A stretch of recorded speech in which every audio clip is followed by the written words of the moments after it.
சென்னை பெங்களூர்னு இருக்கிற பெரிய சிட்டிங்கல இருக்கிற ஆட்டோக்காரங்க தினமும் 1000 ரூபாயில இருந்து 1500 ரூபாய் வரைக்கும் வருமானத்தை பாக்குறாங்க. இதுல பெட்ரோல், இஎம்ஐ, வாடகை, அது இதுன்னு எல்லா செலவும் 500-600 ரூபாய் போனாலும் கூட கையில 700 ரூபாயில இருந்து 900 ரூபாய் வரைக்கும் மிச்சப்படுத்த முடியும். அதனால 300 ரூபாங்கிறது தாராளமா எடுத்து வைக்க முடியும். வெளியில அதிகமா டீ காபி குடிக்கிறத நிறுத்திடுங்க. வீட்டுல இருந்து சாப்பாடு எடுத்துட்டு போங்க. வெளியில சாப்பிடறத நிறுத்திட்டாவே உங்க உடம்பு ஆட்டோமேட்டிக்கா ஆரோக்கியமா, நீங்க ஆரோக்கியமா இருந்தாதான் அந்த 5 கோடிய அனுபவிக்க முடியும். அப்புறம் இன்னைக்கு வேணா உங்க வாழ்க்கை சாதாரணமா இருக்கலாம், ஆனா கடைசி வரைக்கும் அப்படியே தான் இருக்கணுமா?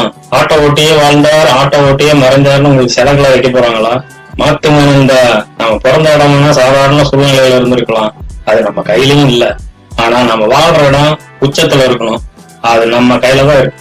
இதுக்கு நம்ம சைட்ல இருந்தும் கொஞ்சம் எஃபெக்ட் போடணும். ப்ரோ, ஏன்னா 300 ரூபாய் எடுத்து வைக்கிறது சென்னை, பெங்களூரு, ஹைதராபாத் மாதிரி பெரிய சிட்டிங்கள்ல வாய்ப்பு இருக்குது ப்ரோ.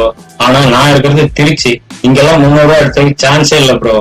சில சமயம் ஒரு நாளைக்கு அந்த 300 ரூபாயே கிடைக்காது ப்ரோ. உண்மைதான் நண்பா. சேலம், திருச்சி, கோயம்புத்தூர், மதுரை மாதிரியான மிடில் சிட்டிங்கள்ல ஒரு நாளைக்கு 1500-2000 கிடைக்காது. ஒரு 500ல இருந்து 1000 வரைக்கும் கிடைக்கிறதுக்கு கூட வாய்ப்பு இருக்கு. அதனால உங்களால ஒரு 150ல இருந்து 200 ரூபாய் நிச்சயமா எடுத்து வைக்கணும். ஏன் கிராமங்கள்ல கூட மினிமம் 100 ரூபாய் எடுத்து வைக்க முடியும்.